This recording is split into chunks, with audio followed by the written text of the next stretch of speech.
All right, guys, this is part 2 of episode 3 covering brass prep. So in part 1, I covered my process with fired brass, and if you haven't watched that one yet, be sure to check it out. In this video, I'm going to show you how I prep new brass. So unfortunately, I don't currently have any new brass that hasn't already been prepped, so I'm just going to use some fired brass. It happens to be Lake City, and I'll just use that in this video.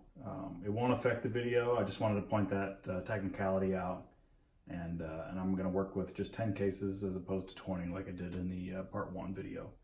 So all right, so okay, just like in part 1, I'm going to go over all the steps first, and then I'll show you those. So there's only a few more steps involved in how I prep new brass versus fired brass. So just like fired brass, to start with a fresh anneal to get a good baseline as far as work hardness and stuff is concerned. So after that, I lube them up, then I run them through the full length sizer without the expander.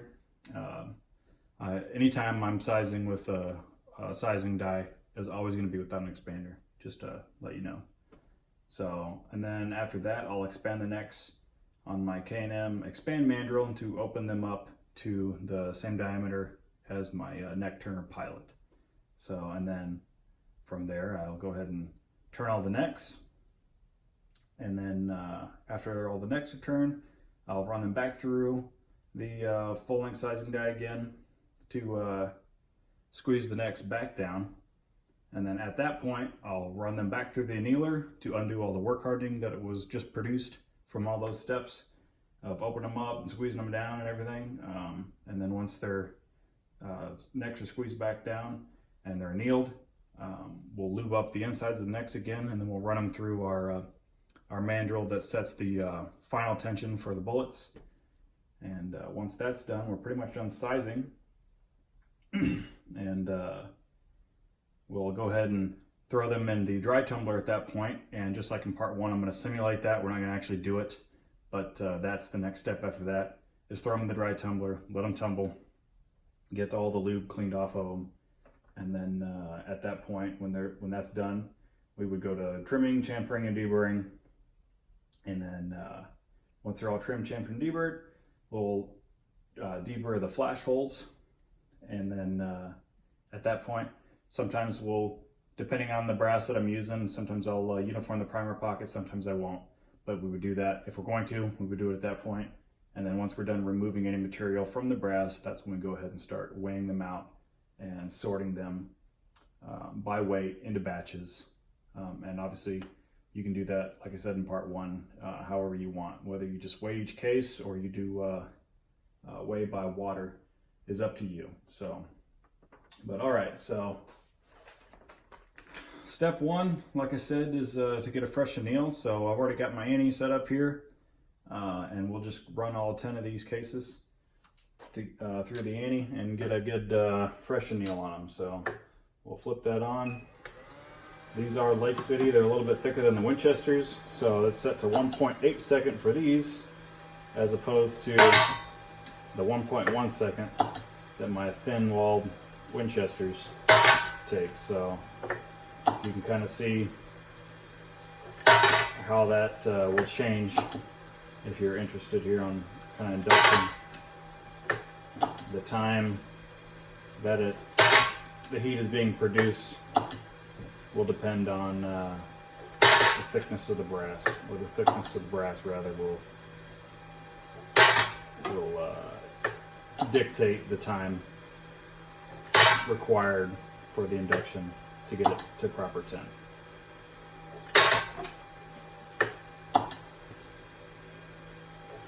All right, there's all 10 cases. I'll flip that off.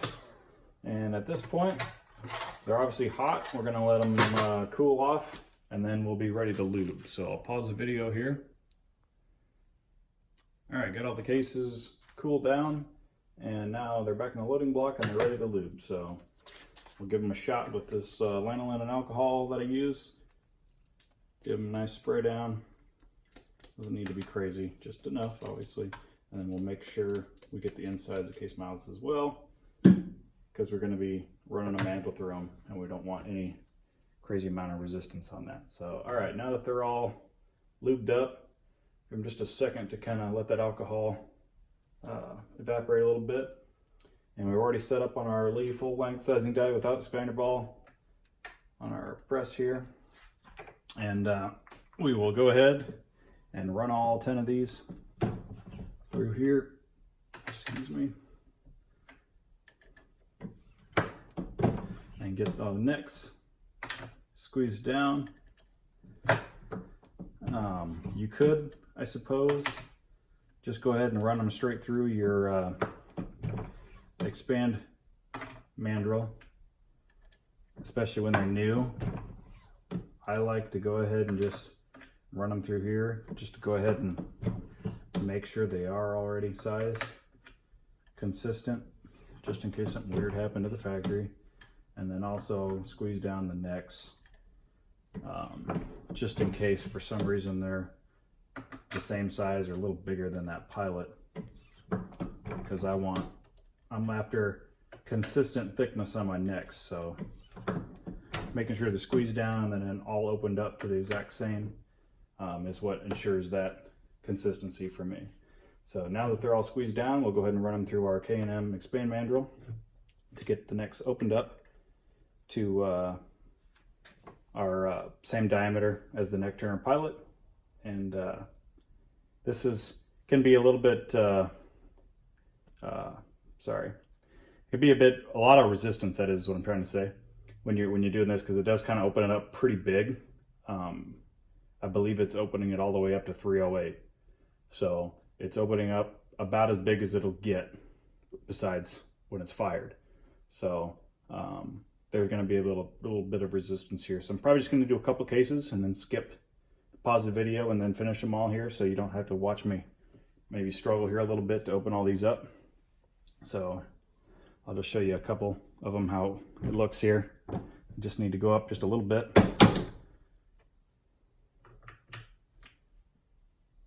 Just enough to open them up. You don't want to go too far, and then smash the mouth up into the die there. So I'll pause that and I'll finish these out, and then we'll be ready to neck turn.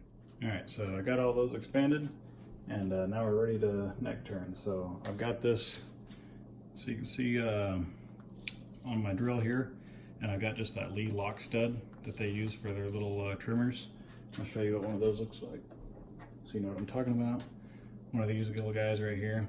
So this is just the shell holder that works with those. That's what I use for my neck turner to hold my shells. Works fine. Since I have those trimmers, I have a lot of these. I didn't need to buy K&M's version, but obviously if you don't have these and you want the K&M neck turner, they sell one and it works fine too. So I'm just showing you this is what I use. It's an option, so especially if you already have them. All right, so I'll go ahead and show you a few of these on how it looks to turn these necks, and then I'll pause the video and finish them up and not bore you with doing every single one of them. But here is my K&M neck turner, and just kind of goes right over there. I'll run the drill. Just run it right down. These aren't really, don't have a lot coming off of them, obviously. Not a lot of material, but it's just going to vary depending on the brass and the thickness sort of thing, how much you're taking off. If you're doing it so they'll chamber, you're going to obviously need to take off a little bit more than just running off maybe some of the high spots.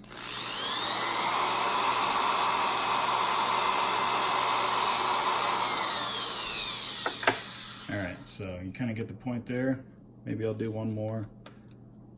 Just run that guy out. Put a new case in. Tighten her down good and tight so it doesn't wobble out of there. And then just slowly feed, and as we're spinning, slowly feed the pilot down in there and let it cut.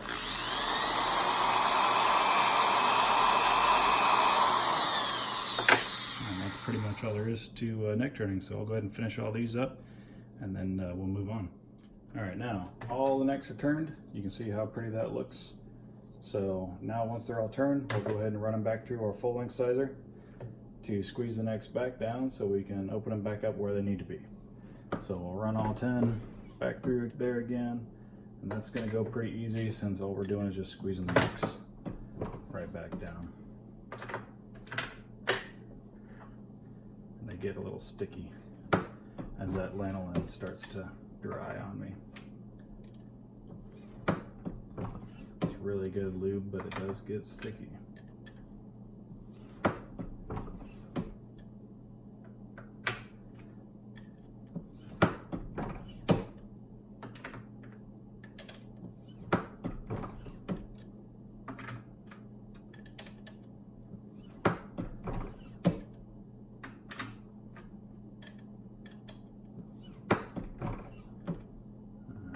Last one. Okay, so at this point we've squeezed everything back down, and we'll go ahead and do another anneal to go ahead and undo all the work hardening that we've done through this process of opening them up, squeezing them down, and back and forth. So we'll run them back through the annealer. It's going to burn off some lube, so you'll probably see quite a bit of smoke on this run, and that's just the lube burning off. It's not a big deal. So we'll crank this back up, throw them in here, and run them through. Makes for a nice stinky garage.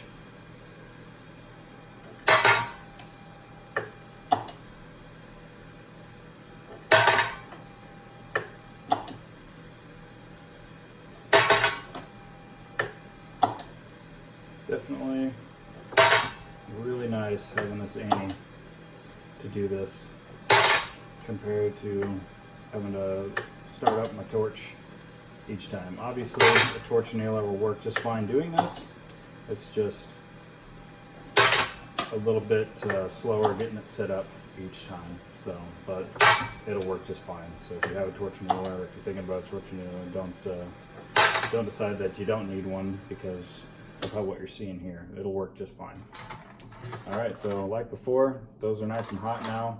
We'll want to cool those off a little bit before we start running them again, because the next step is we're gonna have to lube the inside of the case next again, and obviously we just burned off our lube, so we'll need to reapply some lube before we run them back through that last expanded mandrel. So I'll pause the video again, let them cool, and we'll be right back. All right, now they're all cooled off.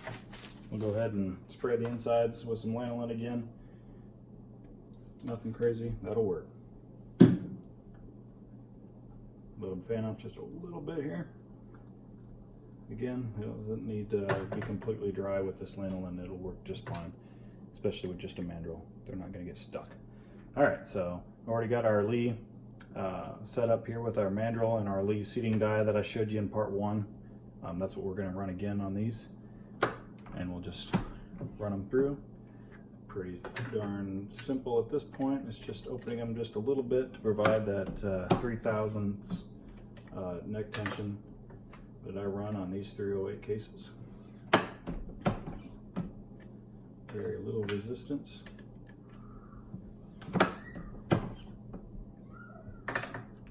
And I'll finish these, I'll pause it, and I'll finish them and show you what that looks like when I'm done. Okay, so now all 10 are expanded and they're pretty much done with any of the sizing processes. So I just want to note now here, if you haven't watched part 1, please do, once again. I explain in that part why I use my full length sizing die without the expander and a mandrel to size my brass. I also talk about why I anneal, and I'm going to leave all that out of this video since I already covered it in part 1. So if you were interested in that and you haven't watched part 1, go ahead and watch that and I'll explain it. I just don't want to bore you again in this video with that. So once all the sizing is done, I'll go ahead and run these through. Normally I would run them through the dry tumbler to remove all the lube off inside and outside. But for the sake of this video, I went ahead and wiped them down while I was paused here with a rag and just kind of got them a little bit, most of the lube off the outside so I can grip them a little bit easier, because the next step, normally after they'd be dry tumbled, is to go ahead and trim, chamfer, and deburr. So, and that's obviously, I wait till they've gone through the dry tumbler to get the lube off so they're easier to hold on to when I'm trimming. So I'm gonna go ahead and show you that. I'll try to scooch the video over here a little bit. and adjust that for you if I can without messing everything up. So just like part one, I'm going to use my trim it 2 setup on my drill press here and go ahead and trim all 10 on there. I'll probably just do a couple again, like I said, or like I've been doing, to show you the process, and then cut the video, finish them, and then we'll move on. So let me show you how that works. Put the drill press on.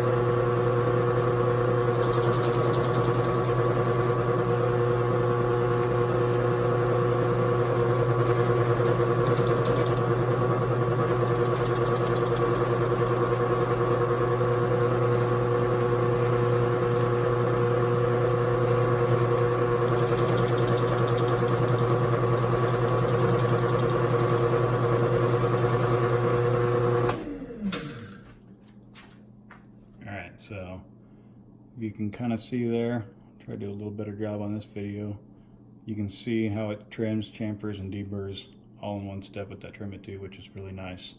It leaves it all ready to go in one step. So I'll go ahead and finish the rest of these, pause the video, and come back when they're done. All right, so once they're all trimmed up here, if you can see that, they're all nice and trimmed and looking pretty. Then I'll decide if I'm going to uniform the primer pockets or deburr the flash holes. If I'm having issues getting primer seated uniformly, I'll go ahead and uniform the primer pockets. Like if they're not seating just below flush, I'll uniform the primer pockets to get them a little bit seating a little bit deeper.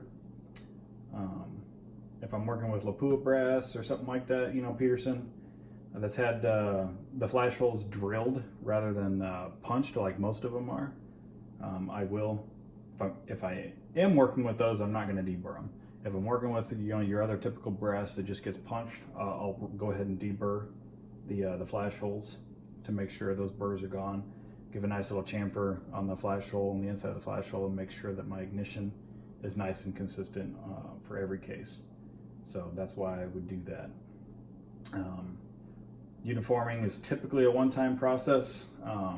Deburring the flash holes is definitely a one-time process deal. Like once it's done, you're not gonna get any more burrs at that point. So you just do it once and you're done. I'll show you kind of what that looks like. This is my K&M primer pocket uniformer. It's just a little cutter that is preset. You can't adjust this, but it's preset here, and I just leave it alone, and it cuts the primer pockets to the same depth, which is pretty nice. So you would just run that in a drill, run that in there, spin it, and it cuts it. If you can see these, I actually have done these before already. You can see a nice shiny cut primer pocket in there. So anyways, then this is just an RCBS flash hole deburr, and it just kind of goes in there. There's a little stop that you would normally, that goes right in there, and then you can set that to the exact depth that you want, and then you just kind of twist that a few times, and that cuts your burrs out. Pretty simple process. Don't really think I need to go any further on that. So the last step after you do all that and get everything cut, if you're going to do those processes, is go ahead and sort them out by weight, so into batches. So I typically do plus or minus a half a grain. That gives me a full 1 grain spread. That's what I do with 308 cases. I'll do a higher spread with bigger cases because there's more material there, obviously, so you can kind of have a little bigger percentage on your spread there. Smaller cases, you want to go with maybe a little bit smaller spread, something like a 223, a half a grain for a full grain spread might be a little bit too much.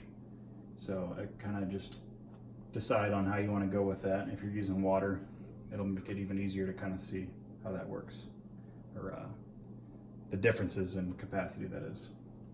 So I'll kind of show you how I do that. I just mark out a little piece of paper here, if you can see that, and I'll just mark, you know, I know these cases are around 176 grains, and I got 176.1, 2, 3, 4, 5.